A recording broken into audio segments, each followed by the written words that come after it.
ہاتھوں سے ٹٹولتا اور جھک کر بڑے غور سے دیکھتا ہوا پہاڑ کے دوسرے سرے تک چلا گیا۔ مجھے وہاں کوئی پتھر کی سل نظر نہ آئی۔ وہاں سے جائزہ لیتا ہوا جہاں سے چلا تھا واپس وہاں آ گیا۔ اس دفعہ بھی کوئی کامیابی نہ ہوئی۔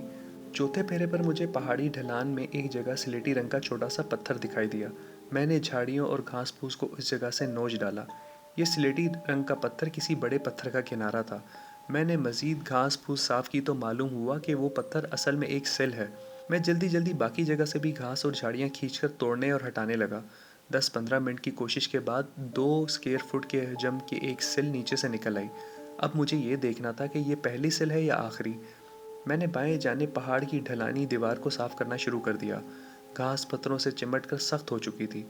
بڑی کوشش کے بعد میں نے ساتھ والی جگہ بھی صاف کر دی، مگر وہاں کوئی سل یا پتھر نہیں تھا۔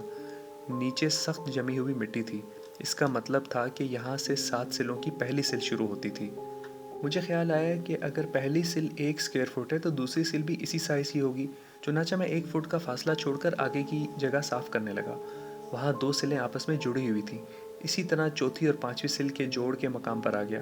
مجھے یہ معلوم کر کے بڑی خوشی ہو رہی تھی کہ مصری خاتون عمارہ کا لگایا ہوا حساب غلط نہیں تھا، اور جیسا اس نے کہا تھا ویسا ہی یہاں 7 سلیں ایک دوسرے کے ساتھ جڑی ہوئی تھیں۔ چوتھی اور پانچویں سل کے درمیان جو جوڑ تھا وہ بظاہر دیکھنے سے نظر نہیں آ رہا تھا۔ میں نے زمین پر سے ایک نوکیلا پتھر اٹھایا اور اس جگہ کو کھرچنے لگا۔ نیچے سے جوڑ نکل آیا۔ یہ جوڑ نیچے سے اوپر تک 1 فٹ لمبا تھا۔ ہمارا کے حساب کے مطابق اس 1 فٹ اونچے جوڑ کے درمیان وہ سوراخ تھا جس میں احرام کی سرنگ کو کھولنے کے لیے ہینڈل لگا ہوا تھا۔ میں اپنے ساتھ کوئی اوزار نہیں لایا تھا۔ نوکیلے پتھر ہی سے جوڑ کے درمیان حصے کو کھرچتا رہا۔ جوڑ میں تو پہلے سے بھورے رنگ کی جمی ہوئی ریت نکلتی رہی، پھر نیلے رنگ کا ایک پاؤڈر سا نکلنے لگا۔ مجھے یاد آ گیا کہ نیلا رنگ قدیم مصر کے فرعونوں کا سرکاری درباری رنگ ہوا کرتا تھا۔ امید کی شمع زیادہ روشن ہوتی جا رہی تھی۔ مجھے پسینہ آ گیا تھا مگر میں اپنے کام میں لگا رہا۔ کوئی آدھے گھنٹے کی سخت کوشش کے بعد ایک بار میں نے جوڑ کے درمیان نوکیلے پتھر کی ضرب لگائی تو پتھر آدھے سے زیادہ اندر چلا گیا۔ یہاں کوئی سوراخ تھا۔ یہ سوراخ یقینی طور پر وہی تھا جس کی مجھے تلاش تھی۔ میں نے نیلے رنگ کی مٹی کو ہاتھ سے ادھر ادھر ہٹانے کے بعد سوراخ کے اندر ہاتھ ڈالا تو میری انگلیاں کسی سخت شے سے ٹکرائیں۔ میں نے اس سخت شے کو انگلیوں سے ٹٹولا۔ یہ لوہے کا ایک چھوٹا سا ہینڈل تھا۔ میں نے ہاتھ سوراخ میں سے باہر نکال لیا اور اطمینان کا گہرا سانس لیا۔ میں نے سوراخ کے قریب آنکھ لے جا کر دیکھنے کی کوشش کی مگر مجھے کچھ نہ نظر آیا۔ بہرحال سوراخ کے اندر جو ہینڈل تھا وہ دریافت ہو چکا تھا۔ اب مجھے اسے جھٹکے سے کھینچ کر یہ معلوم کرنا تھا کہ احرام کے اندر جانے والا راستہ کہاں سے کھلتا ہے۔ میں دل میں حیران ہو رہا تھا کہ اگر واقعی ہینڈل کے کھینچنے سے احرام کے اندر جانے والا کوئی راستہ کھلا بھی تو کہاں سے کھلے گا؟ پہاڑی کی دیوار تو درمیان سے ٹوٹ نہیں سکتی۔ پتھر کی سلیں اتنی مضبوطی سے لگی ہوئی تھیں کہ وہ پہاڑ کے پتھروں کا حصہ بن چکی تھیں۔ وہ اپنی جگہ سے نہیں ہل سکتی تھیں۔ ہینڈل کھینچنے سے کیا ہوگا؟ یہ تو ہینڈل کھینچنے کے بعد ہی معلوم ہو سکتا تھا، مگر یہ کام میں اس وقت نہیں کرنا چاہتا تھا۔ کچھ پتہ نہیں تھا کہ وہاں کس جگہ سے پہاڑ کے پتھر گرنے شروع ہو جائیں۔ مصر کے قدیم انجینئروں کی ٹیکنالوجی ساری دنیا میں مشہور تھی۔ ان لوگوں کو انجینئرنگ میں کمال حاصل تھا۔ ہینڈل کے کھینچنے سے کسی نہ کسی جگہ سے احرام کا راستہ ضرور کھلتا تھا۔ یہ کام میں اندھیرا ہو جانے کے بعد ہی انجام دینا چاہتا تھا تاکہ مجھے وہاں کوئی دیکھنے والا نہ ہو۔ میں نے سوراخ کو چھوٹے چھوٹے پتھروں سے بھر کے اس میں گھاس پھنسا دی۔ اس کے بعد پتھروں کو جمع کر کے وہاں نشانی کے طور پر ایک ڈھیری بنا دی تاکہ رات کے وقت میں اس جگہ کو پہچان سکوں۔ میں آریہ گاؤں کے ریسٹورنٹ میں واپس آ گیا۔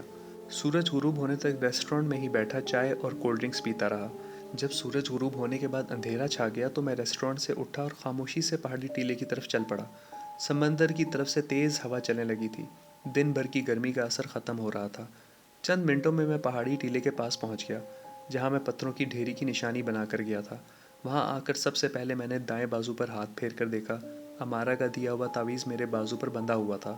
پہاڑ کی ڈھال پر جہاں گھاس پھوس میں نے ٹھوس کر سوراخ کو بند کر رکھا تھا وہاں سے گھاس وغیرہ ہٹایا اور اندر ہاتھ ڈال کر ہینڈل تک انگلیاں پہنچا کر اسے ٹٹول کر اچھی طرح سے محسوس کیا۔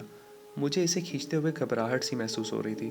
خدا جانے کیا ہو جائے، کہیں ایک طرف سے پہاڑ کے ڈھیر سارے پتھر ہی نہ مجھ پر گر پڑیں۔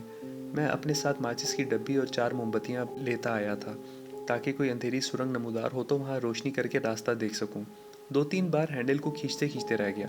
یقین کریں حوصلہ نہیں پڑتا تھا، لیکن فرعون کی روح سے اپنی زندگی کی سب سے اہم خواہش پوری کروانے کا خیال غالب تھا۔ چنانچہ میں نے خدا کا نام لے کر ہینڈل کو اپنی طرف کھینچا۔ وہ اپنی جگہ سے بالکل نہ ہلا۔ میں نے دوسری بار کوشش کی، پھر بھی ہینڈل اپنی جگہ سے نہ ہلا۔ چوتھی بار کوشش کی تو ہینڈل میں معمولی سی حرکت پیدا ہوئی۔ میں اسے اپنی طرف کھینچنے لگا، ہینڈل ایک جگہ آ کر رک گیا تھا۔ میں نے اسے مضبوطی سے اپنی پانچوں انگلیوں میں جکڑ کر زور سے جھٹکا دے کر اپنی طرف کھینچا۔ ہینڈل پورا کا پورا کھنچ کر سوراخ کے منہ تک آ گیا۔ ہینڈل کھینچنے کے ساتھ ہی مجھے گڑگڑاہٹ کی دھیمی سی آواز سنائی دی، جیسے بہت دور کہیں بادل گرجا ہو۔ گڑگڑاہٹ کی آواز 3-4 سیکنڈ تک آتی رہی۔ اس کے بعد خاموشی چھا گئی۔